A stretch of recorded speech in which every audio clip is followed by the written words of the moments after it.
Sud Radio, le coup de cœur des libraires. Valérie Expert, Gérard Collard. J'aime bien comment il dit Gérard Collard. Ah C'est très ouais, chic. ah bah Bon, oui. vous Ça allez me bien? ressemble pas. Oui, bonjour. Pas du tout. Alors, bon, on a pas mal de choses. Je voulais vous signaler le 15 avril. Bon, c'est Ouais, dans mais un petit moment, mais il y a la fête de la librairie indépendante. 500 librairies en France, en Belgique et en Suisse qui vont faire la fête. Et surtout, il y a ce magnifique. Si vous nous regardez en podcast, enfin pas en podcast sur YouTube, oui. vous allez voir ce magnifique objet plume. Ce sont des écrivains qui ont écrit un texte sur les Très oiseaux et c'est des illustrations absolument magnifiques et ça vous sera donné dans ces librairies. Ouais, c'est un grand format. C'est gratuit, c'est un ouais. grand format, c'est un magnifique objet. Donc vous avez des écrivains comme Marie-Hélène Lafont, Régis Geoffrey, Fanny Taillandier. Enfin, ils sont nombreux à avoir écrit des textes autour des oiseaux. Et c'est vrai que c'est pour les 25 ans de cette association, cet ouvrage vous sera offert. Et puis, il faut parler des libraires indépendants. Parce qu'on entend dire qu'il y a eu beaucoup de librairies qui ont ouvert. En ce moment, c'est un moment très compliqué. Il y en a beaucoup qui vont se fermer, qui vont fermer parce que là, il y a une chute de la fréquentation due à ce qui se passe actuellement en France. C'est-à-dire qu'on sent que les gens, ils se restreignent sur, entre autres, le culturel, sur même la nourriture. C'est incroyable. Mais vous dites que dans les librairies, en ce moment, en ce moment c'est très compliqué. Oui. Très. Alors moi, ça m'amuse. Tant mieux s'il y a beaucoup de librairies indépendantes qui se créent, mais souvent, c'est des petites librairies avec une seule ou deux personnes. Et puis, il y en a beaucoup qui vont mettre la clé sous la porte. Si ça continue comme ça, si rien ne change, ça va être très compliqué, comme on dit. Pourtant, il y a des choses magnifiques. Vous passez un moment, il y a des livres de poche qui ne coûtent pas très cher. Il faut Il y a des magnifiques romans en ce moment, c'est vraiment... Reparler du livre d'Alexia Strezzi, Des lendemains qui chantent chez Flammarion. Ce livre mériterait d'être en tête des ventes. Ce n'est pas le cas. Je peux vous dire que tous les gens, et je pense que dans votre librairie, c'est pareil, qui l'ont lu, ont adoré ce livre. Ma mère m'a dit, je ne veux pas le finir. Surtout que sa mère, c'est une référence. C'est une de mes références. Ma maman lit énormément. Et c'est vrai que ce livre vous envoûte, vous emmène, ce destin incroyable de ce petit garçon adopté par un homme qui va lui faire connaître la musique, la voix d'or. Il a une voix d'or, ce petit Elio. Et c'est un livre, mais vraiment comme il y en a rarement, qui enthousiasme tout le monde. Et alors, surtout, c'est un livre qui est pour l'époque. C'est-à-dire qu'on est tellement une époque où tout le monde est triste, où tout le monde n'a pas le moral et tout. Et là, c'est un livre basé, mais sans être niais ni neuneux. C'est un livre sur la générosité, l'écoute de l'autre, le partage. Ça, j'ai l'impression d'être gauchiste quand je dis ça. Mais oui, et pas du tout. C'est vous ressortez de là-dedans. C'est vraiment comme un doudou. C'est ce qu'on dit. On appelle un doudou. Et on voudrait pas que ça se termine. Non. Et c'est ça qui est énervant. Et l'objet est très joli. En fait, c'est vraiment pour moi, ça va être un des succès. Ça devrait. Enfin, pour ma part, ça satisfait ou remboursé. C'est ce qu'on a envie de vous dire si on avait un peu d'argent. C'est vraiment, allez-y, parce que ne vous posez pas de questions, vous avez un cadeau à faire. D'ailleurs, les gens, ils reviennent à la librairie en venant racheter pour leurs amis ce livre qui les a fascinés, quoi. Ça s'appelle Des lendemains qui chantent, Alexia Strezzi chez Flammarion. Alors, vous avez découvert quoi cette semaine? C'est un livre qui a besoin aussi, un auteur qui a besoin... Moi, je trouve le succès n'est pas aussi proportionnel à son talent. C'est Laurent Sexic qui a écrit un livre sur Franz Kafka, c'est chez Gallimard. Alors, ne partez pas, comme dirait Gérard. Oui, non, ne partez pas, parce que c'est ça, Kafka, c'est des souvenirs d'école, enfin de lycée, en disant « Oh là là, c'est absolument chiant et tout, on n'a rien compris », alors que c'est un auteur absolument fabuleux. La Métamorphose, si vous aimez Stephen King, vous lisez La Métamorphose. Moi, c'est ce que je disais, j'ai toujours eu peur, là, quand La Métamorphose, c'est l'histoire d'un homme qui se réveille un jour, il est transformé en insecte. Et quand j'ai lu ça, quand j'étais ado, pendant plusieurs jours, je me demandais le matin, quand je me réveillais, si j'étais pas... un insecte, c'est vraiment un livre. Donc on revient. En fait, c'est les dernières années de Franz Kafka. Et il y a trois personnes qui sont autour de lui. Il y a Robert qui est son meilleur ami. Il y a Dora qui est la femme qui l'aime, c'est la seule avec qui il a pu vivre. Et Otla qui est sa sœur. Alors Franz Kafka, il est tuberculeux. À l'époque, c'était comme le cancer, c'est-à-dire que quand vous aviez la tuberculose, c'était fini. Et là, vous le voyez, il va débarquer dans un sanatorium et il va rencontrer cet ami Robert qui, alors, c'est des destins parce qu'en plus il y a Franz Kafka, mais c'est ça aurait pu être 4 romans, c'est-à-dire le roman sur la vie de Kafka, le roman sur son copain Robert. Alors Robert, il va être, c'est incroyable, grâce à Einstein, parce que il va arriver la guerre avec Hitler et tout, ils sont juifs, et donc grâce à Einstein, il va pouvoir partir aux États-Unis, il va devenir un des plus grands spécialistes chirurgiens de quoi? Bah, de la tuberculose et des maladies respiratoires. Et alors, il y a Dora, qui est la femme qu'il aime, qui, elle va se battre toute sa vie pour que le talent de Kafka et son œuvre ne disparaissent pas. C'est aussi un truc extraordinaire. Et alors, la plus terrible, c'est Eutla, c'est la sœur. Elle va finir dans un camp de concentration, mais elle va accompagner des jeunes enfants, hein, dans la chambre pour que, voilà, ils partent pas seuls. C'est un livre absolument magnifique. Alors, vous voyez, vous allez voir comment la souffrance de cet homme. Souffrance, et puis, c'est aussi l'histoire de l'Europe de l'Est, c'est-à-dire de cette Autriche, ce qui était dans l'Autriche-Hongrie, qui va devenir, cet empire, massacré par les nazis, tous les pogroms qui avaient commencé avant sous l'Autriche-Hongrie, et puis l'extermination par les nazis. C'est un livre absolument magnifique. Lisez de lui aussi sur Stefan Zweig, qui était absolument extraordinaire, qui est en poche. Allez-y, c'est un chef-d'œuvre. C'est pas une biographie à proprement parler, c'est vraiment le destin de ces vous êtes vraiment dedans. Et une fois que vous commencez, vous lâchez pas, et c'est absolument fascinant, c'est impressionnant. Et moi, j'étais fasciné par les personnages, et c'est pas glauque, hein, ne vous dites pas... Non, mais le titre donne assez le ton. Franz Kafka ne veut pas mourir. Exactement. Vous voyez le petit twist qu'il y a. Et tous les êtres qui sont autour de lui ne veulent pas non plus qu'il meure. Et c'est inéluctable. Hein, et puis la souffrance qu'il a. Et alors, c'est vraiment ça. Par contre, la dernière phrase qu'il dit, c'est tuez-moi, sinon vous serez un assassin. Quoi. C'est absolument. C'est un c'est pas facile à vendre, comme on dit, mais c'est un des beaux livres de cette année. Hein. C'est l'antithèse du livre d'Alexia Strezzi, parce que c'est pas le côté doudou comme ça, mais c'est un talent absolument d'écrivain, et puis il va rechercher. Il y a tout, c'est un historien. C'est vraiment un des beaux moments de cette année, moi, je veux dire. Voilà, allez-y, quoi. Mais voilà, je sais pas. C'est vrai qu'il est paru en début d'année, qu'il n'a pas eu le succès qu'il méritait. Les gens ont peur. J'ai envie de dire aux éditeurs, arrêtez de publier comme ça, c'est pas possible. Moi, je vais faire un petit coup de gueule. Je vous l'ai envoyé, ça m'a fait sourire. C'est la mode éditoriale autour d'Auschwitz. La sage-femme d'Auschwitz, le tatoueur d'Auschwitz, le violoniste d'Auschwitz, l'enfant d'Auschwitz, les sœurs d'Auschwitz, le pâtissier. Enfin, c'est un moment, c'est pas possible, quoi. Il faut, enfin voilà, il y a une tendance, ça fonctionne sûrement, mais faut arrêter. Les gens sont touchés par ces choses-là. Mais c'est vrai que souvent, c'est très mal écrit. L'éditeur n'a pas repris les choses. Et pour rester... On a encore du temps là avant la coupure.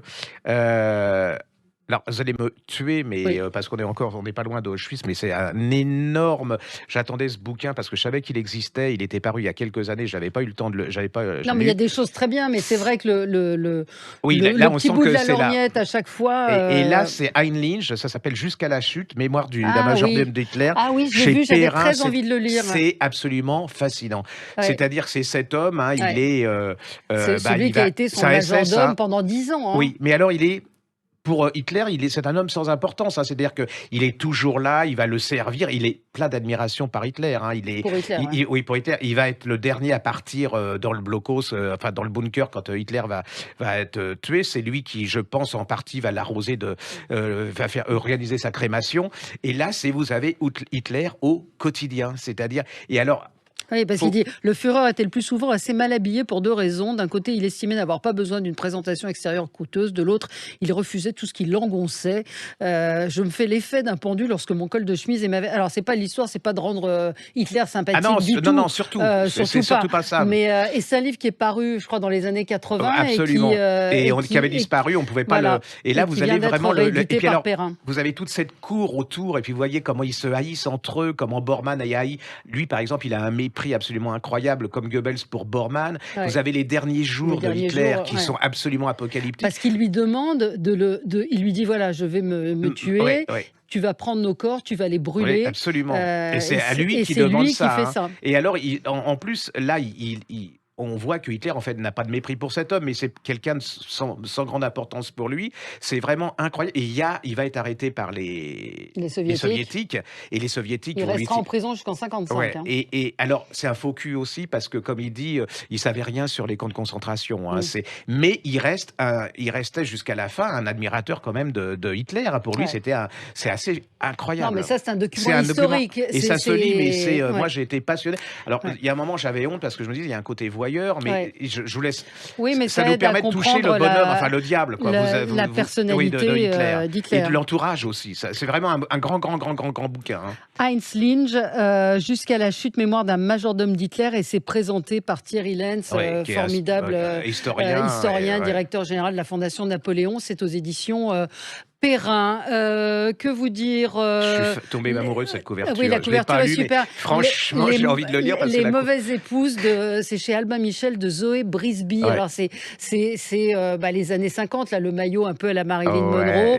Alors, c'est un roman qui est alors c'est entre, j'ai envie de dire, ça m'a fait penser un peu à Desperate Housewives parce que elle vit, alors on est dans les années 50 à Las Vegas, dans un milieu alors son mari dans le désert du Nevada est en train de travailler à la bombe atomique. Donc c'est une famille, ce sont des militaires qui vivent un peu tous dans le même au même endroit. Elle est l'épouse parfaite des années 50, vous voyez, comme dans les films avec la petite robe, etc. Et puis arrive une autre bombe, c'est Charlie, c'est une femme, elle devient sa voisine, et alors elle est tout l'inverse de Summer, et elles vont devenir ultra liées. Alors c'est pas un roman mièvre ni à l'eau de rose, hein, contrairement à la couverture, mais c'est vrai que ce sont deux personnages de femmes. C'est l'histoire d'une amitié, c'est l'histoire de ces années 50, Elvis, les Oldsmobile, les vieilles bagnoles. Vous êtes dedans quand vous lisez le livre, vous êtes dedans. Elle raconte extrêmement bien toute cette histoire. Et puis c'est la bombe atomique, donc c'est des thèmes importants, mais qui sont abordés avec une certaine légèreté. Il y a de l'humour.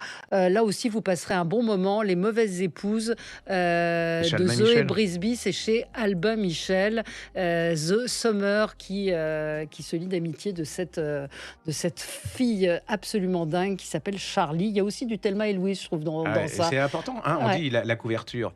Même si c'est pas forcément à l'image du roman, mais on y va tout de suite. Oui, on y va. Allez, on y va, nous, à la pub, et on se retrouve tout de suite après sur Sud Radio. Sud Radio, le coup de cœur des libraires. Valérie Expert, Gérard Collard. C'est bien de lire quand même. Hein. C'est vraiment, en ce moment, ça fait du bien. Hein. C'est un vrai plaisir. Et alors, qu'est-ce que vous avez dans votre besoin? Je pourrais vous dire, j'ai découvert ce roman et tout.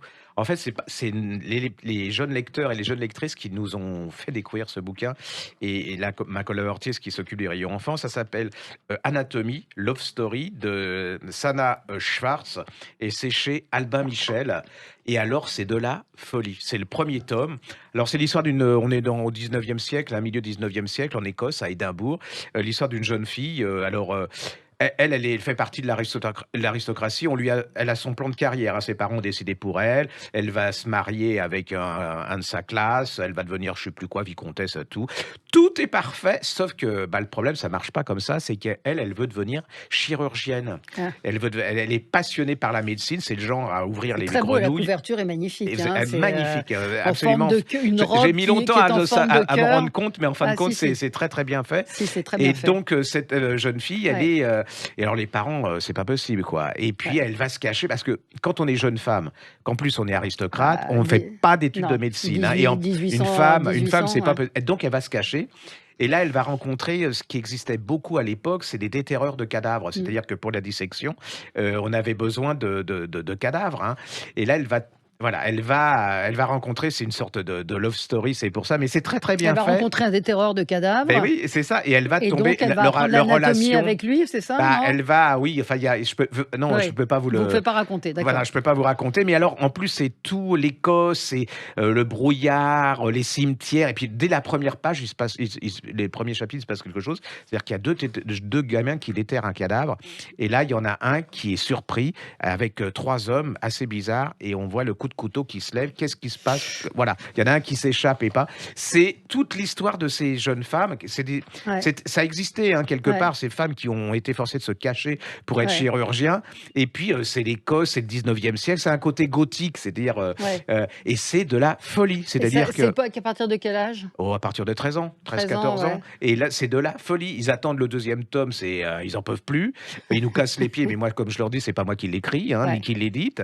Et allez-y, si vous avez des gamins quelqu'un qui n'aime pas lire ou qui cherche... ouais. C'est un peu... c'est toute l'école de Harry Potter, mais il n'y a pas de magie, hein, mais ils aiment beaucoup le côté gothique. Oui, il y a un côté voilà. un peu Et sombre. c'est magnifique. Alors, en plus, elle c'est très bien écrit. s'appelle Dana Schwartz, Anatomie, Love Story. C'est chez Albin Michel. C'est une romance gothique délicieusement macabre. Ah oui, c'est tout ce qu'on aime Oui, moi j'ai adoré quand on est ça. ado. Alors, moi, j'ai pris ce petit livre, c'est plus de 300 pages. Violette Dursault, même le bruit de la nuit a changé. C'est paru chez Flammarion. Violette Dursault, c'est la fille d'Inès de la Fressange. Donc, je me suis dit, est-ce que je l'aurais lu si ça n'avait pas été sa fille? Écoutez, j'ai été emportée dès les premières pages par son récit. Elle a 23 ans, c'est son premier roman. C'est un roman, mais c'est très très largement autobiographique. Quand elle avait 6 ans, son père est mort, crise cardiaque dans l'escalier, et elle ne se remet pas de la mort de ce père. Elle veut savoir qui il est. On lui dit que c'était un dandy, un aristocrate, un fêtard, mais elle se dit qu'elle veut savoir qui il est, et donc elle part à sa recherche. Donc c'est un roman initiatique aussi sur les traces de son père en Italie. Donc là aussi, vous allez découvrir la très grande bourgeoisie italienne, la côte amalfitaine où la famille avait une immense maison. Et puis elle va essayer de rencontrer des gens qui l'ont connu. Elle va découvrir des choses pas très agréables sur son père. Il était héroïnomane, alcoolique, mais elle va découvrir aussi tout un univers, une liberté. C'est un livre envoûtant. C'est un livre touchant aussi parce qu'elle est extrêmement pudique, donc elle le fait sous forme de roman, mais on met des noms sur les personnages. C'est la douleur d'avoir perdu un père aussi. C'est vraiment très très beau livre. Et vous serez pris parce que c'est aussi un livre d'amour pour l'Italie, Naples. Vous voyagez avec elle, et puis ce père qui a un moment frayé avec les Brigades Rouges. Enfin, c'est aussi l'histoire de l'Italie des années 50. C'est vraiment très... Je vous le conseille vraiment. Même le bruit de la nuit a changé. Violette Dursault, et je lui dis continuez à écrire parce que pour un premier roman, c'est très puissant. Très réussi. Et on va rester dans les pairs. Caroline Dorca-Fanec, qui a écrit Tempête et brouillard chez La Martinière. Elle avait fait un roman absolument fabuleux, le premier roman qui est paru en livre de poche. Et là, on est toujours dans les pairs parce que, alors, ce père, il est... le père est à Reims, et un jour il lui passe un coup de fil. Ils se voient pas beaucoup, on ne sait pas pourquoi elle l'aime pas. Enfin, il y a quelque chose. Ses frères ne parlent plus au père, et le père dit voilà, je quitte tout, je vais m'installer à Marrakech. Il s'installe à Marrakech. Elle lui dit mais elle n'y croit pas, et puis là il va se marier, il va la déshériter, il va devenir musulman. Elle ne comprend pas, et il y a un secret dans cette famille, parce qu'on se demande, mais pourquoi les frères ne lui parlent pas? Pourquoi elle le hait quelque part? Parce que pour lui, il a très bien élevé ses enfants, tout va bien, c'est merveilleux. Et là, au fur et à mesure, on se rend compte que c'est pas ça du tout. Il y a un secret de famille. Et là, elle part à... Voilà, c'est vous qui allez à la recherche de ce secret de famille. C'est absolument bouleversant. C'est l'amour père. Alors... On peut le dire parce que dès le départ, c'est la maltraitance. Mais comment sur les enfants, c'est marqué, la maltraitance marque les enfants, mais aussi, ils peuvent pas s'empêcher d'aimer leur père, même s'ils ont été odieux. Alors les garçons sont plus catégoriques qu'elles. Voilà, il y a moins de recherche. Mais c'est un magnifique roman. Alors là, je vous le fais, ça fait un peu glauque, mais c'est pas ça du tout. C'est vraiment des personnages qu'on aime beaucoup. Elle les construit psychologiquement. On découvre peu à peu. C'est un livre de suspense, presque, et tout. Et on pourrait dire que la nouvelle femme, qui est toute jeune, du père, elle est odieuse. Et là, vous allez découvrir, c'est pas du tout ça. La relation de la fille et de sa belle-mère est absolument, voilà, c'est subtil, c'est délicat, c'est intelligent. C'est très très très humain. Il y a Marrakech, et puis c'est comment, voilà, la maltraitance quelque part. Alors ça fait un peu bateau, maltraitance, parce que tout le monde maintenant fait des romans sur la maltraitance. Mais là, le talent fait que elle arrive à faire passer des choses que certaines autres n'arrivent pas à faire passer. Redites le titre. Ça s'appelle Tempête et brouillard chez La Martinière, et c'est Caroline Dorca-Fanec. On l'a pas fait exprès, mais il y a une vraie thématique père, du coup, à partir du livre de Violette Dursault. Celui d'Olivia Leray, de L'eau dans ton vin. Je pense que c'est un livre qui peut être utile aussi à des gens qui ont vécu ce qu'elle a vécu, à savoir un père alcoolique. Elle raconte cette enfance où elle devient finalement le parent de son père. Elle raconte tout ce cheminement dans les centres d'addictologie, la façon dont elle s'est occupée de lui, la culpabilité, la honte. Et puis ces livres qui sont, je pense, essentiels pour les gens quand ils les écrivent. Mais elle retrouve son père aussi d'une certaine manière. Bien, hein. Et puis, il n'y a pas de haine. Enfin, elle aime beaucoup son père et tout. Et elle retrouve finalement, elle lui pardonne, même si ce qu'elle a vécu est extrêmement difficile. Et ce qui est drôle, ce qu'elle raconte, c'est que en fait, l'alcoolisme de son père, il l'emmenait au PMU quand il apprenait avec elle, mais pour elle, c'était pas. Elle a découvert des personnages sympathiques. Et il y avait rien de scandaleux dans l'alcoolisme quand elle était toute petite. C'est pas un livre de revanche, au contraire, elle essaye de comprendre son père, et je trouve que c'est un beau livre pour ceux qui ont des problèmes avec l'addiction de l'alcool. Absolument, l'addiction, et puis qui n'osent pas forcément parler ou comprendre ce qui a pu se passer. Et elle veut pas faire le buzz. Enfin, je veux dire, elle n'est pas là pour refaire le méchant papa. Voilà, c'est c'est un très joli livre. Et qui montre comment ces enfants sont obligés de grandir, et son adolescence, elle, a été foutue par ça. De l'eau dans ton vin, c'est chez Fayard. Et puis un deuxième livre aussi, où là, c'est un père qui écrit sur son fils. Philippe Chauvin, lui, il a été rugbyman, il a dirigé un club amateur, et son fils Nicolas est mort à 18 ans au cours d'un match. Double plaquage, arrachement fatal de la seconde vertèbre cervicale. Et là, il raconte dans ce livre, moi je l'avais reçu, j'avais été extrêmement touchée par son témoignage. Et là, il raconte en fait ce que devient le rugby. Le titre s'appelle Rugby, mourir fait partie du jeu, parce qu'aujourd'hui, on a un jeu qui est de plus en plus violent, de plus en plus dur. Comment les autorités se défaussent par rapport à ces problèmes, par rapport à tous ces gamins, les commotions cérébrales, c'est l'inaction des autorités, des instances. Je vous le conseille, c'est un livre très digne et une analyse très juste sur ce qu'est le rugby aujourd'hui. Vous savez qu'il y a de moins en moins de gamins qui s'inscrivent justement parce que les parents se rendent compte que c'est de plus en plus. Au départ, c'était un jeu très convivial et très. Et c'est le combat d'un père aussi pour obtenir justice pour son fils. Il a traversé des choses terribles avec la justice. Il est déterminé, il ira jusqu'au bout. Et ce livre est important pour lui. Donc, mourir fait partie du jeu. Philippe Chauvin, c'est aux éditions du Rocher. Quoi d'autre ? Voilà, un autre. Ils viennent de rééditer Chaudet Jacob de Françoise Héritier, Le sel de la vie. Ah, formidable. C'est un tout petit livre. Là aussi, c'est un moment de bonheur. Alors, cette femme était une scientifique renommée. Anthropologue. Elle était passionnée par la nature aussi. Et là, elle va vous raconter ces petits riens qui font tout le bonheur de la vie. Et ses souvenirs, comment on peut se remémorer les bons souvenirs quand on a des passages avides. C'est indescriptible, parce qu'il faut lire voilà, c'est un petit livre où commencer. Là aussi, c'est c'est remboursé si pas satisfait. Et je trouve que c'est une bonne idée de l'avoir, surtout en ce moment. Je veux dire, on est tous. C'est vrai que c'est lourd, c'est compliqué. Mais quand on a un peu de problème, on se dit oui, mais là, on a vécu. C'était sympa. La vie, elle vaut quand même aussi la vie d'être le coup d'être vécu pour des. Et c'est un très très très. Moi, je trouve que tout le monde devrait avoir ça dans sa. C'est un truc qu'on peut garder dans sa poche et qu'on peut lire quand on n'a pas le moral, quoi. Oui, elle l'avait écrit pour un ami, je crois. C'était formidable femme qui, hélas, a disparu. Un petit dernier. Oui, alors Histoire de France à pleines dents, c'est pour vous, ça, la gastronomie, la gourmandise, Stéphane Hainaut, Jean Michel et tout. C'est en fait toute l'histoire de France. Jenny Mitchell, Histoire de France à pleines dents chez Texto. Et alors, vous allez apprendre comment est né le croissant. Alors, Vienne est assiégée par les Ottomans. Alors ça, c'est une des versions. Et les Ottomans creusent sous les remparts pour pénétrer dans Vienne. Mais comme les boulangers, ils sont levés tôt, ils se rendent compte de la chose, ils sauvent Vienne, et en commémoration, ils vont faire des petites viennoiseries, c'est le moment de le dire, en forme de croissant, sang qui était sur le drapeau. Vous allez découvrir, par exemple, Louis XIV qui était fou de petits pois, comment il va faire...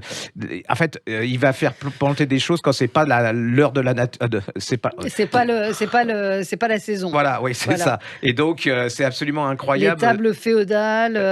Vous avez plein de trucs. Hein. Ouais. Il y a les fromages des empereurs et des rois fous. J'ai adoré ce bouquin. Ça se lit par petits chapitres. Par petit, le destin du couscous, Non, mais c'est, le chanoine Kir, le chaud-froid de l'après-guerre. c'est marrant. très, très sympa. Bon, ça s'appelle Histoire de France à pleines dents. C'est chez Texto, Stéphane Hainaut et Jenny Mitchell. Stéphane Hainaut, il est fromager et sa compagne, elle est historienne, Jenny Mitchell. Elle enseigne au King's College de Londres et ils ont écrit ce livre à quatre mains. Donc, Très, très sympa. Hein. un livre savoureux du livre hebdo. C'est un très joli petit cadeau de table, vous savez, quand vous allez chez les amis.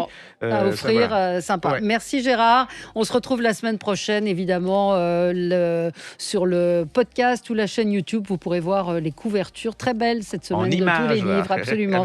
Sud Radio, le coup de cœur des libraires. Valérie Expert, Gérard Collard.